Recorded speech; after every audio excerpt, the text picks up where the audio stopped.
के टेलीकास्ट में जिस तरह की उन्होंने वेदना प्रकट की है, मन से उनको आहत पहुंची है, क्योंकि ये जो बिल लाया गया था ये केवल एक मात्र बिल ही नहीं था, ये भारतीय जनता पार्टी और मोदी जी की सोच और भारतीय जनता पार्टी के आदर्शों की आत्मा के साथ जुड़ा था। और हमें विश्वास है कि देश भर की महिलाएं एक मुहिम के तौर पर इस कानून के समर्थन में आएंगी, ताकि 2029 के चुनाव में इसे लागू किया जा सके और फिर धीरे धीरे उसके उपरांत उसके पश्चात विधानसभाओं में जिन जिन में भी चुनाव हो उस पर भी ये आरक्षण जारी रहे। इसके अतिरिक्त अगर आपको कोई बात करनी है, क्योंकि बाकी सब तो आपने बिल पढ़, भारतीय जनता पार्टी ने तो पहले ही 33% आरक्षण दे रखा है अपने पदाधिकारियों में। चुनावों में जब संवैधानिक तौर पर 33% आएगा तो सबके लिए लाजिम हो जाएगा। हम इसीलिए तो ला रहे हैं, हम सिर्फ अपने लिए नहीं, हम कह रहे हैं बाकी भी करें। अगर वहां से नहीं होता तब तक भाजपा एग्जाम्पल क्रिएट करेगी। अगर बिल पास नहीं भी होता तो 33% क्यों, हम उससे ज़्यादा देंगे महिलाएं। हम तो मेरिट पे देते हैं, परिवार को देख के थोड़ी देते हैं। आपको कैसे गलतफहमी होगी? आज भी मैं ये कह रहा हूँ, क्यों 33%, क्यों नहीं 35%? मैंडेटरी क्यों करना? मैंडेटरी करने से आप बंध जाते हैं। मैं कह रहा हूँ खुली छूट दो ना, तो 50 जितनी आए महिलाएं, जो जिसमें आज भी हमारी भारी संख्या में महिलाएं हैं, 70-80 महिलाएं हमारी जो सांसद हैं। कल को अगर 35%, क्योंकि जब भी हमारे नेता प्रतिपक्ष जब भी हर विधानसभा क्षेत्र के लिए पैनल बनाते हैं तो ये नहीं कहते कि तुम उसके लिए काबिल हो, लेकिन चूंकि तुम महिला हो इसलिए काटना है। वो मेरिट पे बनाया जाता है। आप हमें हम यही कह रहे हैं कि आप महिला को क्यों आंकड़ों में बांध रहे हैं? आप उसको खुली छूट दीजिए।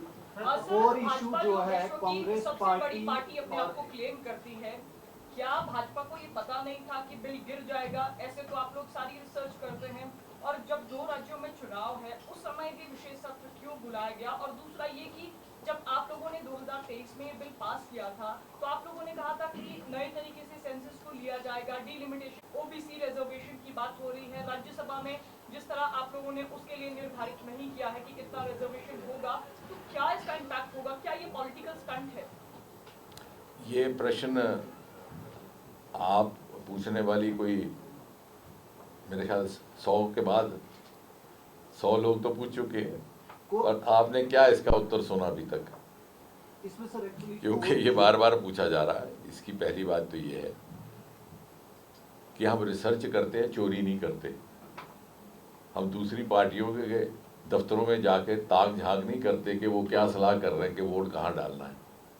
भारतीय जनता पार्टी एक मयार की पार्टी है, एक मर्यादा की राजनीति करती है। हमने तो खुले मन से उनको अपील किया कि आप अपनी अंतरात्मा में झांकिए, अपने घर में अपनी गृहिणियों से पूछिए क्या ये फैसला सही है कि नहीं। हमने कहीं जाकर के वो ट्रांसमीटर नहीं लगाया कांग्रेस के दफ्तर में सोचने को कि जो आप कह रहे हैं, लेकिन शायद यही हमारी गलती थी कि हमने ईमानदारी से ये विश्वास किया कि इस विषय में, और मोदी जी ने तभी इंटरवेंशन भी किया पहले दिन जब डिबेट का था, इस अपील को करने के लिए। उन्होंने कहा कि ये भी मत सोचिएगा कि इसका श्रेय, इसका क्रेडिट भारतीय जनता पार्टी को जा रहा है या प्रधानमंत्री मोदी को जा रहा है। मैं पहले से ही कह देता हूँ इसका क्रेडिट आपको जाएगा, और मैं इश्तेहार छापने को तैयार हूँ अखबारों में, पत्रिकाओं में, कि इसका क्रेडिट कांग्रेस को जाता है, इंडी को जाता है, मुझे नहीं जाता।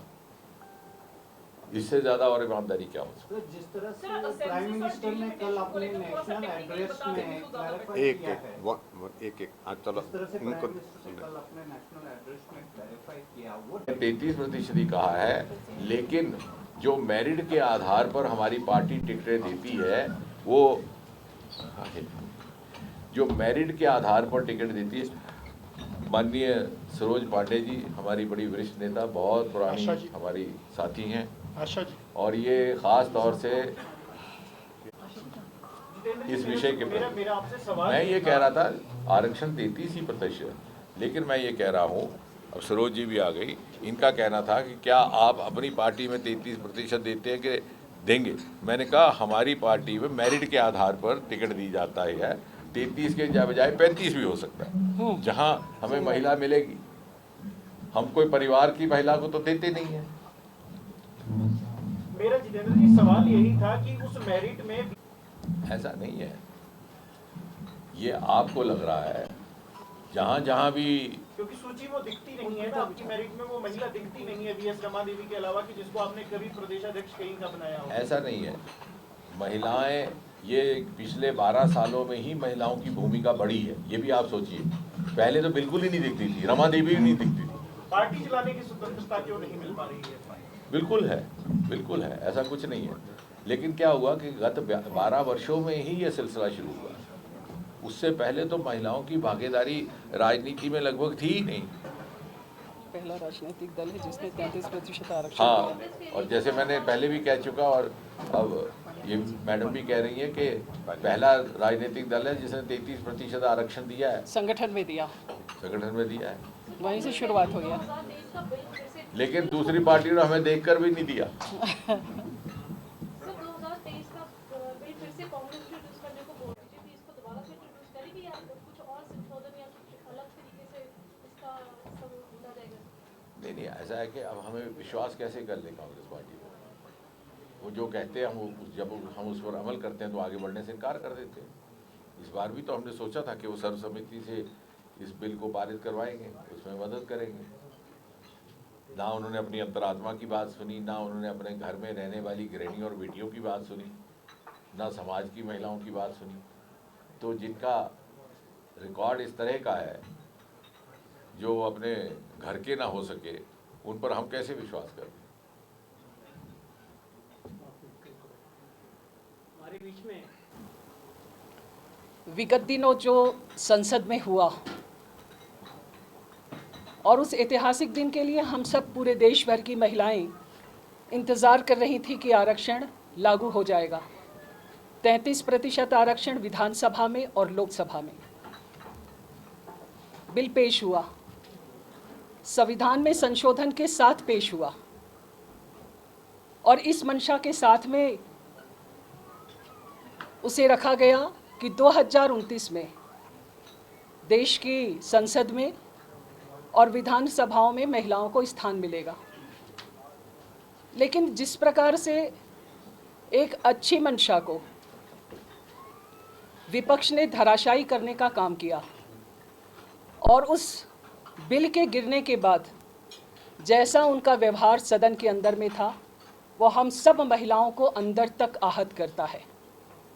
ताली पीटना, खुशी मनाना, और ये 4 दशकों से ज़्यादा समय हो गया।